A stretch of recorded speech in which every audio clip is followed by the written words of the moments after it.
ഇന്നൊരു തിരക്ക് പിടിച്ചിട്ടുള്ളൊരു ഡേ ആണ് കേട്ടോ. ഇന്നിപ്പം കുറച്ച് ഗസ്റ്റും കാര്യങ്ങളൊക്കെ വരാനുണ്ട്. അപ്പം കുറച്ച് റെസിപ്പീസും കാര്യങ്ങളൊക്കെ ഉണ്ടാക്കുന്നുണ്ട്. അപ്പോൾ ആ ഒരു റെസിപ്പിയും കാര്യങ്ങളൊക്കെ ഞാൻ ഈ വീഡിയോയിൽ ഇൻക്ലൂഡ് ആക്കിയിട്ടുണ്ട്. അപ്പോൾ നിങ്ങൾക്ക് ഇഷ്ടമാണെങ്കിൽ എന്തായാലും ലൈക്ക് ചെയ്യാനും ഷെയർ ചെയ്യാനും സബ്സ്ക്രൈബ് ചെയ്യാനൊന്നും മറക്കരുത്. പിന്നെ നിങ്ങളെ കമൻറ്റുകളും ഒന്ന് അറിയിക്കണം. പിന്നെ നല്ല ജലദോഷമാണ് കേട്ടോ. അതുകൊണ്ട് തന്നെ ചിലപ്പോൾ സംസാരത്തിൽ ചിലപ്പോൾ ഒരു ക്ലിയർ ഇല്ലാണ്ട് ആയിന്ന് വരാം. അപ്പോൾ ഒന്ന് ക്ഷമിക്കണം. അപ്പോൾ welcome back to our channel. അപ്പോൾ ഇന്നിപ്പോൾ റെസിപ്പി ഉണ്ടാക്കുന്നതിനേക്കാളും വലിയ ഒരു പണിയാണ് കേട്ടോ ഈ ഒരു ക്ലീനിങ് അല്ല. അതായത് കുട്ടികളൊക്കെ ഉണ്ടെങ്കിൽ നമ്മൾ എപ്പോഴും ഇങ്ങനെ ക്ലീൻ ചെയ്തുകൊണ്ടേ ഇരിക്കണം. ഇല്ലെങ്കിൽ അത് എന്തെങ്കിലുമൊക്കെ ആയിട്ട് അവർ എന്തെങ്കിലുമൊക്കെ ആക്കി വെച്ചിട്ടുണ്ടാവും. അപ്പോൾ ഞാൻ ആദ്യം ഒന്ന് വീടൊക്കെ ഒന്ന് സെറ്റാക്കി എടുക്കുന്നുണ്ട്. അപ്പോൾ നമ്മൾ വീട്ടിൽ ആരെങ്കിലും വരുമ്പം എനിക്ക് ഒരു വല്ലാത്ത ടെൻഷനാണ് കേട്ടോ. ഇതുപോലെ എല്ലാം സെറ്റായിട്ടുണ്ടാവോ, ഇനി എന്തെങ്കിലും പ്രശ്നം ഉണ്ടാവോ, അങ്ങനെയൊക്കെ ഒരു ടെൻഷനാണ്. അപ്പോൾ ഇതൊക്കെ ഒന്ന് സെറ്റാക്കിയിട്ട് ഒന്ന് പോകാമെന്ന് വിചാരിച്ചിട്ടോ കിച്ചണിലോട്ട്.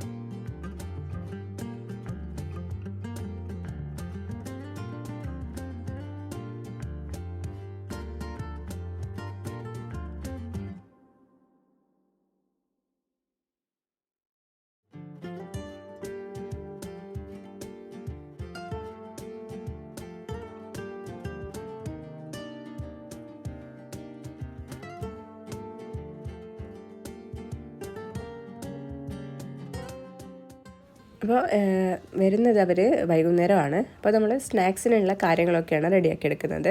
അപ്പം കുറച്ചധികം ഐറ്റംസ് ഞാൻ ഉണ്ടാക്കിയെടുക്കുന്നുണ്ട്. പിന്നെ അവരോട് പറഞ്ഞിട്ടുണ്ട് നിങ്ങളൊന്നും കൊണ്ടുവരണ്ട, നമുക്ക് ജസ്റ്റ് ഇവിടെ ഒന്ന് ഒരു സ്നാക്സ് പാർട്ടി അതുപോലെ ഒന്ന് അറേഞ്ച് ചെയ്യാനാണെന്ന്. പക്ഷേങ്കിൽ അവരും അവരുടെ കുറച്ച് റെസിപ്പീസൊക്കെ കൊണ്ടുവരുന്നുണ്ട് കേട്ടോ. നല്ല അടിപൊളി റെസിപ്പീസാണ്. അപ്പോൾ ഞാനത് കാണിച്ചു തരുന്നുണ്ട്, നിങ്ങൾ സ്കിപ്പ് ചെയ്യരുതേ വീഡിയോ. നല്ല അടിപൊളി റെസിപ്പീസാണ് കേട്ടോ, വെറൈറ്റി ആയിട്ടുള്ള ഐറ്റംസാണ്.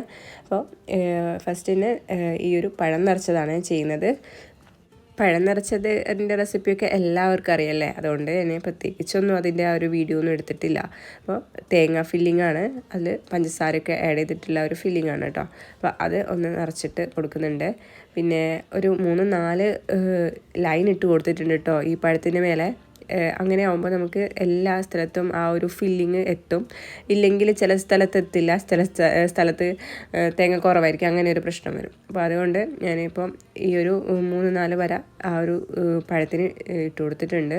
അങ്ങനെ ആകുമ്പോൾ നമുക്ക് നോക്കിയിട്ട് എല്ലാ ഭാഗത്തും ഒന്ന് തേങ്ങയുടെ ആ ഒരു ഫില്ലിങ് നിറച്ച് കൊടുക്കാം. പിന്നെ ഈ പഴം പെട്ടെന്ന് പൊട്ടിപ്പോയിട്ടുണ്ട് കേട്ടോ. അപ്പോൾ അങ്ങനെ പൊട്ടാണ്ട് കിട്ടുകയാണെങ്കിലാണ് നല്ലത്. പിന്നെ ഞാൻ കുറച്ചധികം ഫില്ലിങ് ചേർത്തിട്ടുണ്ട്, അതുകൊണ്ടാവാം അത് അധികം ഒരു കുറച്ച് വലുതായിട്ട് നിൽക്കുന്നുണ്ട്, അതുകൊണ്ട് തന്നെ പെട്ടെന്ന് പൊട്ടും. അപ്പോൾ ഞാൻ ആ ഒരു പഴം ഇങ്ങനെ നിറച്ചെടുത്തിട്ടുണ്ട്. അപ്പോൾ നമ്മളെ ഫ്രണ്ട്സ് ആന്ധ്ര, തമിഴ്നാടൊക്കെയാണ്. അപ്പോൾ അതുകൊണ്ട് തന്നെ അവർക്ക് ഈ ഒരു മലബാർ ഐറ്റംസ് നല്ല ഇഷ്ടമാണ് കേട്ടോ അവർക്ക് കഴിക്കാനൊക്കെ. അപ്പോൾ അതുകൊണ്ട് തന്നെയാണ് ഞാൻ ഈ ഒരു കാര്യമൊക്കെ ഒന്ന് ചൂസ് ചെയ്തത്. പിന്നെ പഴം നിറച്ചത് എളുപ്പത്തിൽ നമുക്ക് ഉണ്ടാക്കിയെടുക്കാമല്ലോ. പിന്നെ ഈ ഒരു മൈദമാവിൽ ഉപ്പ് ചേർക്കണം കേട്ടോ നമ്മൾ പരത്തിയെടുക്കുക. ആ ഒരു മാവ് ഉണ്ടാക്കുമ്പോൾ ആ ഒരു ചെറിയൊരു ഉപ്പും നമ്മുടെ പഴത്തിൻ്റെ ആ ഒരു മധുരമൊക്കെ ഉണ്ടെങ്കിൽ നല്ല ടേസ്റ്റാണ് കഴിക്കാൻ. അപ്പോൾ നമ്മൾ ഫില്ല് ചെയ്ത് വെച്ചിട്ടുള്ള എല്ലാ പഴവും ഇതുപോലെ ഒന്ന് കോട്ട് ചെയ്തെടുക്കുന്നുണ്ട്. ഇനി ഇത് കോട്ട് ചെയ്യാണ്ടും വേണമെങ്കിൽ ഫ്രൈ ചെയ്തെടുക്കാം കേട്ടോ. അങ്ങനെയും ചെയ്യാം. നമ്മൾ പഴം ആദ്യം ഒന്ന് ഫ്രൈ ചെയ്തെടുത്തിട്ട് അതിലോട്ട് ഫില്ലിങ് വെച്ച് കൊടുക്കാം. അങ്ങനെ ചെയ്താലും എളുപ്പമാണ്. ഇനി അതല്ല, അല്ലെങ്കിൽ നമുക്ക് മൈദമാവ് കലക്കിയിട്ട് ഒരു ബാറ്റർ ആക്കി എടുക്കുക. എന്നിട്ട് അതിൽ ഡിപ്പ് ചെയ്തിട്ടും ഇത് ഫ്രൈ ചെയ്തെടുക്കാം. പക്ഷേങ്കിലും എനിക്ക് ഇതിൽ 3 ട്രൈ ചെയ്തിട്ടും ഈ ഒരു റെസിപ്പിയാണ് കേട്ടോ അടിപൊളിയായിട്ട് കിട്ടിയത്. അപ്പം ഈ ഒരു നമ്മുടെ ഒരു മൈദമാവിന് ഒരുപാട് കട്ടി വേണ്ട, എന്നാൽ ഒരുപാട് നൈസായിട്ടും പോകണ്ട. നൈസായിട്ട് പോകുമ്പോൾ ഒക്കെ പെട്ടെന്ന് നമുക്ക് പൊട്ടിപ്പോവും. ആ രണ്ടിൻ്റെ ആ ഒരു ഇടയിലുള്ള ഒരു പരുവം മതി. പിന്നെ ഞാനൊന്ന് കുറച്ച് മൈദപ്പൊടി ഒന്ന് അതിന് മേലെ ഒന്നാക്കി കൊടുത്തിട്ടുണ്ട്, ഒന്ന് ഒട്ടാണ്ടിരിക്കാൻ. കുറച്ച് കഴിഞ്ഞിട്ടാണല്ലോ നമ്മൾ ഫ്രൈ ചെയ്തെടുക്കുന്നത്, അതുകൊണ്ട്. ഇനിയിപ്പോൾ രണ്ടാമത്തത് നമ്മൾ കുറച്ച് ഉണ്ണിയപ്പം ഉണ്ടാക്കിയെടുക്കാനുണ്ട്. അപ്പോൾ ഞാൻ അരി രാവിലെ കുതിർത്ത് വെച്ചിട്ടുണ്ടായിരുന്നു. അപ്പോൾ അത് കഴുകി വെള്ളമൊക്കെ പോക്കിയതാണ്. അപ്പോൾ ഇനി അതൊന്ന് അരച്ചിട്ടെടുക്കണം. ഈ 2 പണിയും ഞാൻ രാവിലെ തന്നെ ചെയ്ത് വെക്കുകയാണ്. അപ്പോൾ അതാകുമ്പം ഈ നമ്മുടെ ഉണ്ണിയപ്പത്തിനൊക്കെ എന്തായാലും ഒന്ന് കുതിർന്ന് വരണമല്ലോ നമ്മുടെ ആ ഒരു ബാറ്റർ. അതുകൊണ്ട് പിന്നെ പഴം നിറച്ചതും രാവിലെ ചെയ്ത് വെച്ചിട്ടുണ്ട്. അതാകുമ്പോൾ പിന്നെ റഷ് ആവില്ലല്ലോ നമ്മുടെ ആ ഒരു വൈകുന്നേരം. അതുകൊണ്ട് തന്നെ അത് രണ്ടും നേരത്തെ ചെയ്ത് വെക്കാമെന്ന് വിചാരിച്ചു. അരി അരിച്ചെടുക്കാൻ ആവശ്യമായിട്ടുള്ള വെള്ളം കൂടെ ചേർത്ത് കൊടുത്തിട്ടുണ്ട്. കുറച്ച് വെള്ളമേ ചേർത്ത് കൊടുത്തിട്ടുള്ളൂ, ആ ഒരു അരി ഒന്ന് അരച്ച് കിട്ടാനുള്ള ആ ഒരു പരുവത്തിൽ. ഇനി ഇതിലോട്ട് ഒരു 4-5 ശർക്കര ചേർത്ത് കൊടുക്കുന്നുണ്ട്. നമ്മുടെ മധുരത്തിന് ആവശ്യമായിട്ടുള്ള ശർക്കര ചേർത്ത് കൊടുക്കുക. അതിലും കുറച്ച് വെള്ളമേ ചേർത്ത് കൊടുക്കുന്നുള്ളൂ. ഒരു 1/4 കപ്പ് വെള്ളമേ ചേർത്ത് കൊടുത്തിട്ടുള്ളൂ കേട്ടോ. അപ്പോൾ ഓവർ വെള്ളം വേണ്ട കേട്ടോ. ഇനിയിപ്പോൾ ഞാൻ അരിയെല്ലാം അരച്ചെടുത്തിട്ടുണ്ട്. അപ്പോൾ ഈ ഒരു തിക്നെസ് കണ്ടില്ലേ, ആ ഒരു തിക്നെസ്സിലാണ് കേട്ടോ നമ്മുടെ ഈ ഒരു ബാറ്ററി കിട്ടേണ്ടത്. ഇങ്ങനെ കിട്ടിയാൽ നമ്മൾ ഞാൻ ഇതിൽ സോഡാപ്പൊടി പിന്നെ ഈ ബേക്കിംഗ് പൗഡർ ഒന്നും ചേർത്ത് കൊടുക്കുന്നില്ല കേട്ടോ.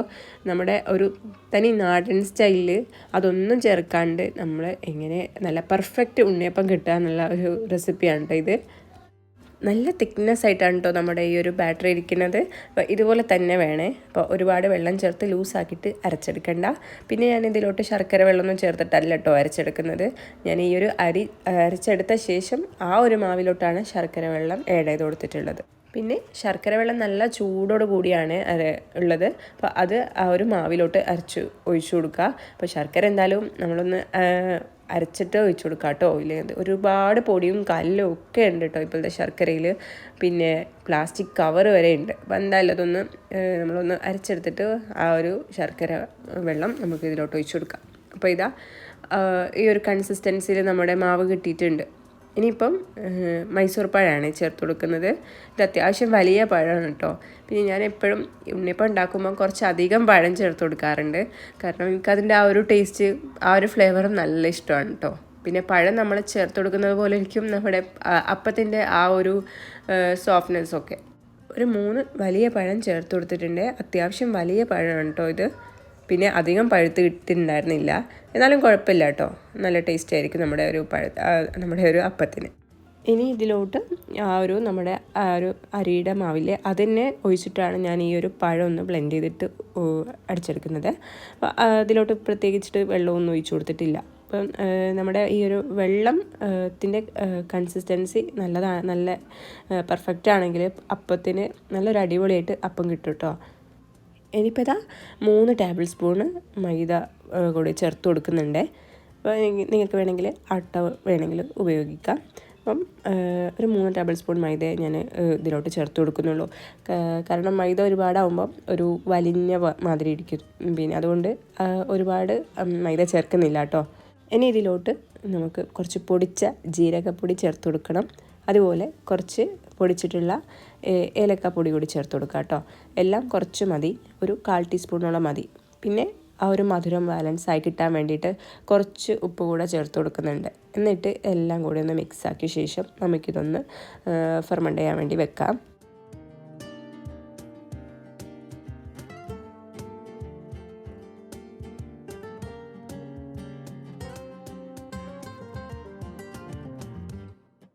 അതിനിടയിൽ മിക്സി ആകെ പണിയായിട്ടുണ്ട് കേട്ടോ. അപ്പോൾ അതൊന്ന് ക്ലീനാക്കി എടുത്തിട്ടുണ്ട്. ഇനിയിപ്പം ചിക്കൻ വെച്ചും ഒരു 2 ഐറ്റം ഉണ്ടാക്കിയെടുക്കുന്നുണ്ട്. ഇതിപ്പോൾ നമ്മുടെ ഒരു ഷോപ്പിൽ നിന്ന് ഒരു ഫ്രഷ് ചിക്കൻ എന്ന് പറഞ്ഞിട്ടുള്ള ഒരു സംഭവമില്ലേ, ആ ഒരു ചിക്കനാണ് കേട്ടോ. ഈ ചിക്കൻ്റെ ഒരു പ്രത്യേകത എന്താണെന്ന് വെച്ചാൽ ഈ ചിക്കൻ പെട്ടെന്ന് തന്നെ കുക്കായി കിട്ടും. അതുപോലെ നമ്മുടെ സാധാ ഒരു ചിക്കൻ്റെ ആ ഒരു കുറച്ച് ആര് പോലെയല്ലേ ഉണ്ടാവുക നമ്മുടെ ആ ഒരു നെല്ലിൻ്റെ ഭാഗമൊക്കെ ആണെങ്കിൽ, ആ ഒരു ബ്രസ്റ്റ് പീസ് ആണെങ്കിൽ പിന്നെ പറയണ്ട, പിന്നെ നമുക്കത് കുറച്ച് ഹാർഡായിട്ടൊക്കെയാണ് എത്ര ഫ്രൈ ചെയ്താലും കിട്ടുക. അപ്പം ഈ ഒരു ചിക്കന് അങ്ങനത്തെ ഒരു പ്രശ്നം ഉണ്ടാവില്ല. പക്ഷേ ഇങ്ങനെ കുറച്ച് റേറ്റ് അധികമാണെന്ന് തോന്നുന്നു. അപ്പം ഇതുപോലെ നമ്മുടെ സമൂസൻ്റെ ഫില്ലിങ്ങിന് അതുപോലെ ചിക്കനിൻ്റെ ഇതുപോലത്തെ എന്തെങ്കിലും ഐറ്റംസൊക്കെ ഉണ്ടാക്കാൻ ഇത് ബെസ്റ്റാണ് കേട്ടോ. ഇത് അവർ നന്നായിട്ട് ക്ലീൻ ചെയ്തിട്ട് തന്നെയാണ് കേട്ടോ പാക്കാക്കിയിട്ട് തരുന്നത്. എന്നാലും ഞാനൊന്ന് കഴുകിയെടുത്തിട്ടുണ്ട് കേട്ടോ. അപ്പം പ്രത്യേകിച്ച് നമുക്കിതിൽ ക്ലീൻ ആക്കിയിട്ട് അങ്ങനെ ടൈം വേസ്റ്റ് ആവില്ല. എങ്കിലും ജസ്റ്റ് ഒന്ന് ക്ലീൻ ചെയ്തെടുക്കാനുള്ളതേ ഉണ്ടാവുള്ളൂ. ഇനിയിപ്പം ചിക്കൻ ഒന്ന് മാരിനേഷൻ ചെയ്തിട്ട് വെക്കാനുണ്ട്. അപ്പോൾ അതിന് വേണ്ടി കുറച്ച് തൈര് ഒഴിച്ചു കൊടുക്കുന്നുണ്ട്. അപ്പം അത്യാവശ്യം പുളിയുള്ള തൈരാണ് വേണ്ടത്. ഇതിപ്പോൾ ഒരു 3/4 കപ്പ് തൈരുണ്ട്. ഇനി ഇതിലോട്ട് കുറച്ച് നമ്മുടെ ഒരു ഫ്ലേക്സ് ഇട്ടില്ല, ചില്ലി ഫ്ലേക്സിൻ്റെ അത് ക്രഷ് ചെയ്തത് ചേർത്ത് കൊടുക്കുന്നുണ്ട്. പിന്നെ കുറച്ച് മുളക് പൊടി ചേർത്ത് കൊടുക്കാം. ഒരു ടേബിൾ സ്പൂണോളം റെഡ് ചില്ലി കാശ്മീരിയാണ് ചേർത്ത് കൊടുത്തത്. പിന്നെ കുറച്ച് ജിഞ്ചർ ഗാർലിക് പേസ്റ്റും കുറച്ച് നമ്മുടെ ചെറിയ ജീരകയിലെ അതിൻ്റെ പൗഡറും കൂടി ചേർത്ത് കൊടുക്കുന്നുണ്ട്. ഇനി ഉപ്പും ചെറിയ നാരങ്ങയും കൂടെ ചേർത്ത് കൊടുത്തിട്ട് ഇതെല്ലാം ഒന്ന് മിക്സ് ആക്കി എടുക്കണം. പിന്നെ കുറച്ച് മഞ്ഞൾപ്പൊടിയും കൂടി ചേർത്ത് കൊടുക്കുക കേട്ടോ. അപ്പോൾ കൂടി പോകണ്ട, നമ്മുടെ കളറ് ആ ഒരു ഭയങ്കര മഞ്ഞ വേണ്ട, നമുക്ക് അത്യാവശ്യം ഒരു റെഡ്നെസ് ആയിട്ടുള്ള ചിക്കനാണ് വേണ്ടത്. ആ ഒരു ഫില്ലിങ്ങും റെഡി ആയിട്ടുണ്ട്. ഇനി അതൊന്ന് സൈഡിലോട്ട് മാറ്റി കൊടുക്കുന്നുണ്ട്. മാരിനേഷനൊക്കെ ചെയ്യാനുള്ളതൊക്കെ ചെയ്ത ശേഷം കുറച്ച് കഴിഞ്ഞപ്പോഴാണ് കേട്ടോ പിന്നെ ഞാൻ കിച്ചണിലോട്ട് വന്നത്. അടിപൊളി സൺസെറ്റാണ് കേട്ടോ. ഇവിടെ നിന്ന് നോക്കാൻ നല്ല രസമാണ് കേട്ടോ നോക്കിയിരിക്കാൻ. അപ്പോൾ ഇനി കിച്ചണിലോട്ട് തന്നെ പോട്ടെ. ഇനിയിപ്പോൾ പെട്ടെന്ന് തന്നെ പണി നോക്കണം കേട്ടോ. അപ്പോൾ ഏകദേശം നമ്മുടെ ടൈം ആവാറായിട്ടുണ്ട്. അപ്പം വൈകുന്നേരം വരാമെന്നാണ് അവർ പറഞ്ഞത്. അപ്പം ഇനിയിപ്പം പെട്ടെന്ന് തന്നെ നമ്മുടെ കാര്യങ്ങൾ വേഗം ടപ്പേന്ന് തീർക്കേണ്ടതുണ്ട്. അപ്പോൾ ഇതിപ്പോൾ നമ്മുടെ ചിക്കൻ്റെ ആ ഒരു മസാലയ്ക്ക് വേണ്ടിയിട്ടുള്ളതാണ്. ചിക്കനെ കൊണ്ട് നമ്മളൊരു ബന്ന് വെച്ചിട്ടുള്ള ഒരു ഐറ്റം ഉണ്ടാക്കുന്നുണ്ട്, അതുപോലെ ഒരു റോളും ഉണ്ടാക്കുന്നുണ്ട്. അപ്പോൾ അതിന് വേണ്ടിയിട്ടുള്ള കുറച്ച് കാര്യങ്ങളോടൊന്ന് റെഡിയാക്കി എടുക്കാനുണ്ട്. അപ്പം ഇനി ഇതിൻ്റെ റെസിപ്പി ഡീറ്റെയിൽ ആയിട്ടൊന്നും കാണിക്കുന്നില്ല കേട്ടോ. ഇനിയിപ്പോൾ ഇതാ നമ്മൾ നേരത്തെ റോൾ ചെയ്ത് വെച്ചിട്ടുള്ള പഴം നിറച്ചതൊക്കെ ഒന്ന് ഫ്രൈ ചെയ്തെടുക്കാൻ ഉള്ള ടൈം ആയിട്ടുണ്ട് കേട്ടോ. അപ്പോൾ ഇനി അതൊക്കെ ഒന്ന് ഫ്രൈ ചെയ്തെടുക്കട്ടെ.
അങ്ങനെ ഇതാ നമ്മുടെ പഴം നിറച്ചതൊക്കെ ഞാൻ ഏകദേശം ഒന്ന് ഫ്രൈ ചെയ്തെടുത്തിട്ടുണ്ട്. അപ്പോൾ എല്ലാ സൈഡും ഒന്ന് നന്നായിട്ടൊന്ന് ഫ്രൈ ആയിട്ട് വന്നിട്ടുണ്ട്. അപ്പോൾ ഒരുപാട് ടൈം വെച്ചുകൊണ്ട് കേട്ടോ ആകെ കരിഞ്ഞു പോവും. അപ്പോൾ അതുകൊണ്ട് ഞാൻ പെട്ടെന്ന് തന്നെ എടുക്കുന്നുണ്ട്.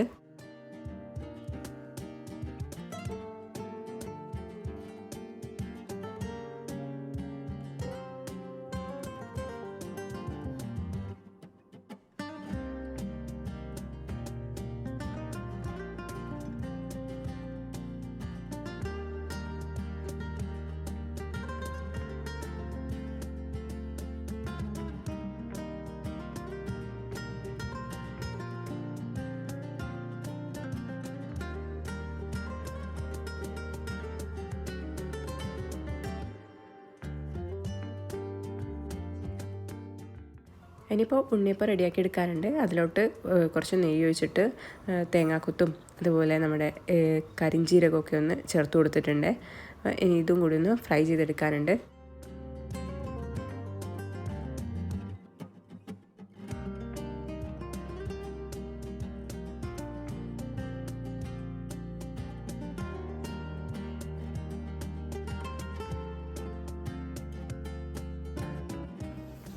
ഇവിടെ പ്രശ്നം എന്താണെന്ന് വെച്ചാൽ ഒരു കുഞ്ഞ് പാനാണ് നമ്മുടെ ഈ ഒരു കുഴിയപ്പം ഉണ്ടാക്കാൻ ആയിട്ടുള്ളത്. ഇതിപ്പോൾ തൽക്കാലം നമ്മൾ വല്ലപ്പോഴൊക്കെയാണല്ലോ ഉണ്ടാക്കിയെടുക്കുന്നത്. അതുകൊണ്ട് തന്നെയാണ് ഈ ഒരു ചെറുത് വാങ്ങിച്ചത്. മുൻപ് എൻ്റെ കയ്യിലൊരു നമ്മുടെ ഓടിൻ്റെ ഒന്നുണ്ടായിരുന്നു. പക്ഷേ അത് നമ്മളെടുക്കാണ്ട് ആകെ മറ്റേ ഒരു വല്ലാത്ത കളറ് വന്നിട്ട് പിന്നെ അത് ഉപയോഗിക്കാൻ പറ്റാണ്ടായി പോയിട്ടോ. അപ്പോൾ പിന്നെ ഏതായാലും അത്ര വലിയ കുറച്ച് നമുക്ക് എപ്പോഴെങ്കിലുമൊക്കെ എടുക്കേണ്ടതല്ലേ. അപ്പോൾ ഇത് നല്ല റേറ്റ് കുറവാണ്. ഇതിന് വന്നിട്ട് 280 ആ ഒരു പ്രൈസിലാണ് കേട്ടോ ഈ ഒരു പാനുള്ളത്. പിന്നെ ഇതിൽ ഓയിൽ നമ്മൾ ഒഴിക്കുമ്പോൾ ഒന്ന് ശ്രദ്ധിച്ചാൽ മതി, പുറത്തോട്ട് ചാടിപ്പോട്ടോ. അപ്പോൾ പുറത്തോട്ടായി പോകാണ്ടിരിക്കാൻ കുറച്ച് ഒന്ന് ശ്രദ്ധിച്ചിട്ട് എടുത്താൽ മതി. ബാക്കി ഈ പാൻ വലിയ കുഴപ്പമില്ല. നമുക്ക് വല്ലപ്പോഴൊക്കെ എടുക്കാനുള്ള ഒരു യൂസിനാണെങ്കിൽ ഈ ഒരു പാൻ തന്നെ ധാരാളം.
ചിലപ്പോൾ നിങ്ങൾക്ക് ഈ വോയിസ് ഓവറിൽ ഒരു ചെണ്ടത്തല്ലിൻ്റെ ഒരു ബാക്ക്ഗ്രൗണ്ട് മ്യൂസിക് കേൾക്കാം കേട്ടോ. പുറത്ത് നല്ല സൗണ്ടാണ്. അപ്പോൾ അങ്ങനെ എൻ്റെ വോയിസ് ക്ലിയർ ആവുന്നൊന്നും എനിക്കറിയില്ല. എന്തായാലും എനിക്ക് പറ്റുന്ന രീതിയിൽ ഞാൻ സൗണ്ട് എടുത്ത് ഞാൻ പറയുന്നുണ്ട്. പിന്നെ ഒന്നാമത് ഞാൻ പറഞ്ഞല്ലോ കോൾഡെല്ലാം ആയതുകൊണ്ട് തന്നെ ഒന്നും ജസ്റ്റ് അധികം സ്ട്രെയിനും കൊടുക്കാനും പറ്റുന്നില്ല കേട്ടോ. അപ്പോൾ ഈ ഒരു ബന്ന് വെച്ചിട്ടുള്ള ഒരു ഫില്ലിങ്ങും ഒക്കെ ചേർത്തിട്ടൊരു അടിപൊളി ഐറ്റം കൂടി ഉണ്ടാക്കിയെടുക്കുന്നുണ്ട്. അപ്പോൾ ഇത് ഞാൻ ചെയ്യുമ്പോൾ കേട്ടോ ഗസ്റ്റ് വന്നിട്ടുണ്ടായിരുന്നത്. അപ്പോൾ അതുകൊണ്ട് തന്നെ ഓവനിൽ വെച്ച് ഞാൻ പോയിട്ടുണ്ടായിരുന്നു. അതുകൊണ്ട് നമ്മുടെ ആ ഒരു ബന്ന് കുറച്ചൊന്ന് കരിഞ്ഞു പോയിട്ടുണ്ടായിരുന്നു കേട്ടോ, ആ ഒരു മുകളിലത്തെ പോർഷന്. അപ്പോൾ അത് കരിഞ്ഞു പോയിട്ടില്ലെങ്കിൽ കുറച്ചും കൂടെ അടിപൊളിയായിട്ട് ഈ ഒരു റെസിപ്പി നമുക്ക് കിട്ടിയേനെ. പക്ഷേങ്കിലും മസ്റ്റ് ട്രൈ ആയിട്ടുള്ള ഒരു ഐറ്റമാണ് കേട്ടോ, അടിപൊളിയാണ്. ഇനിയിപ്പോൾ ഒരു ടേർട്ടിൽ റോളും കൂടെ ഉണ്ടാക്കിയെടുക്കുന്നുണ്ട്. അതിന് വേണ്ട ഫില്ലിങ്ങും കൂടി ഒന്ന് റെഡിയാക്കി എടുക്കാനുണ്ട്. ഇതൊക്കെ പെട്ടെന്ന് കഴിയും കേട്ടോ. ചിക്കൻ ഒന്ന് ഫ്രൈ ചെയ്തെടുത്ത് കഴിഞ്ഞാൽ ബാക്കി പിന്നെ നമ്മുടെ വെജിറ്റബിൾ മിക്സും കാര്യങ്ങളൊക്കെ ചേർത്ത് കൊടുക്കാനുള്ളതേ ഉള്ളൂ. അപ്പോൾ അതും കൂടി ഒന്ന് പെട്ടെന്ന് തന്നെ ചെയ്തെടുക്കുന്നുണ്ട്.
അപ്പോൾ റോളെല്ലാം ഏകദേശം റെഡി ആവുന്നുണ്ട്. പക്ഷെങ്കിലും എല്ലാവരും വന്നിട്ടുണ്ട്. അപ്പോഴത്തേക്ക് എൻ്റെ കൈയും കാലമൊക്കെ വിറയ്ക്കാൻ തുടങ്ങി കേട്ടോ. വിചാരിച്ച ആ ഒരു ടൈമിൽ എല്ലാം സെറ്റാക്കി എടുക്കാൻ കഴിയാത്തത് കൊണ്ട് ചെറിയൊരു ടെൻഷൻ ഉള്ളിലുണ്ടായിട്ടുണ്ട്. അതുകൊണ്ട് തന്നെ നിൽക്കാനൊക്കെ ഒന്ന് വിളിച്ചിട്ടൊന്ന് ഇതൊന്ന് റാപ്പ് ചെയ്തിട്ട് തരാൻ പറയുന്നുണ്ട് കേട്ടോ. കാരണം പിന്നെ വിറയ്ക്കാൻ തുടങ്ങിയപ്പോൾ പിന്നെ എൻ്റെ റാപ്പിംഗ് ഒന്നും ശരിയാവുന്നില്ല. അപ്പോൾ ഇനിയിപ്പോൾ ധൃതിയായി ആകെ. അപ്പോൾ അവർ വന്നിട്ടുണ്ട്, പക്ഷേങ്കിലും കുഴപ്പമില്ല, ഫ്രണ്ട്സാണ്. എന്നാലും നമുക്ക് ആ ഒരു ടൈമിൽ ചെയ്തെടുക്കാനുള്ള ഒരു ടെൻഷൻ ഉണ്ടാവുമല്ലോ. അപ്പോൾ അത് വന്നു കേട്ടോ. അപ്പോൾ പെട്ടെന്ന് തന്നെ ചെയ്തെടുത്തിട്ടുണ്ട്. ഇനിയിപ്പോൾ ഇതാ സെർവ് ചെയ്ത് കാണിച്ചു തരാം കേട്ടോ നമ്മുടെ എല്ലാ ഐറ്റവും. ഇതിപ്പം എൻ്റെ ഫ്രണ്ട് കൊണ്ടുവന്നതാണ്. ഇതാണ് നമ്മുടെ ബീട്രൂട്ട് കട്ട്ലേറ്റ് കേട്ടോ. അപ്പോൾ ഇതൊരു അടിപൊളി റെസിപ്പിയാണ്.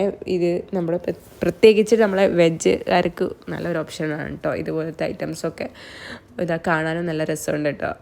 ഒരു ഞാനിതുവരെ കഴിച്ചിട്ടില്ല, ഒരു പ്രത്യേക ടേസ്റ്റൊക്കെയാണ് കേട്ടോ. എനിക്കെന്തായാലും നല്ലൊരു സർപ്രൈസ് ആയിരുന്നു കേട്ടോ ഈ ഒരു കട്ട്ലറ്റ്. അപ്പം ഇതാണ് ബീട്രൂട്ട് കട്ട്ലറ്റ്. അപ്പോൾ ഇതൊന്ന് സെർവ് ചെയ്ത് കാണിച്ചു തരാം.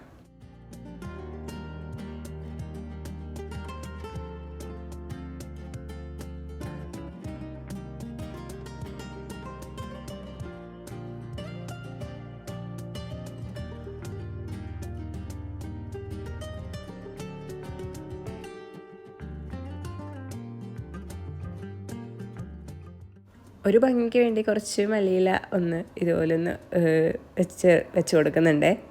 അപ്പോൾ ഇതാ കുറച്ചും കൂടി അടിപൊളിയായിട്ടോ കാണാൻ, നല്ല രസമുണ്ട് കാണാൻ.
ഇതാണ് ഞാൻ പറഞ്ഞ് കരിഞ്ഞു പോയിട്ടുള്ള നമ്മുടെ ബെന്ന കേട്ടോ. ഇതാ തൽക്കാലം കുറച്ച് ഡെക്കറേഷനൊക്കെ ആയിട്ട് അതങ്ങനെ സെറ്റാക്കി വെച്ചിട്ടുണ്ട്. ശരിക്കും ഇത് കരിഞ്ഞ് പോകേണ്ടി ഇല്ലായിരുന്നു, അങ്ങനെ പോയിട്ടാണ് ഇപ്പോൾ ഇങ്ങനെയൊക്കെ ആക്കേണ്ടി വന്നത്.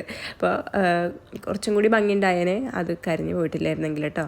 അപ്പം ഒരുപാട് ചൂടിലൊന്നും വേണ്ട, ജസ്റ്റ് ഒന്ന് വെച്ചെടുത്താൽ മതി. എൻ്റെ ശ്രദ്ധ ഞാൻ പറഞ്ഞല്ലോ അങ്ങ് തെറ്റിപ്പോയി, അപ്പം വണിവാളി.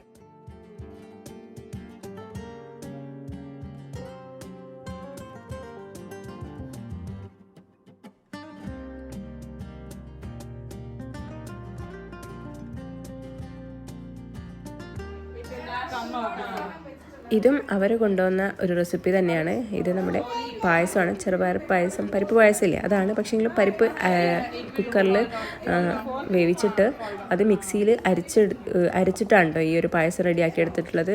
അതുകൊണ്ട് തന്നെ ഇതിൽ ആ ഒരു പരിപ്പൊന്നും നമുക്ക് കാണാൻ കഴിയില്ല കേട്ടോ. ഒരു വെള്ളം പോലുള്ള ഒരു പായസമാണ്. അപ്പം ഇതൊരു വെറൈറ്റി ഐറ്റമാണ് കേട്ടോ. അപ്പോൾ ഇതും ഞാൻ മുൻപ് എവിടെയും കണ്ടിട്ടില്ല. അപ്പോൾ ആ ഒരു സ്റ്റൈലാണ് ഈ ഒരു പായസം ഉള്ളത്. ഇതും നല്ല ടേസ്റ്റ് ഉണ്ടായിരുന്നു കേട്ടോ.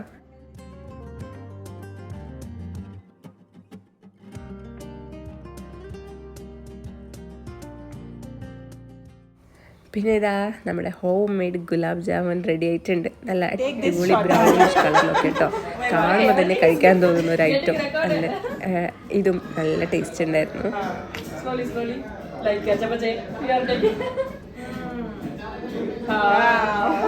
ഇനിയിപ്പോൾ ഇതാ നമ്മുടെ ഇന്നത്തെ എല്ലാ ഐറ്റംസും ഞാനൊന്ന് സെർവ് ചെയ്ത് കാണിച്ചു തരാം കേട്ടോ. അപ്പോൾ ഇതാ ഗുലാബ് ജാമുൻ എടുത്തിട്ടുണ്ട്, ഇനി ഉണ്ണിയപ്പം എടുക്കുന്നുണ്ട്.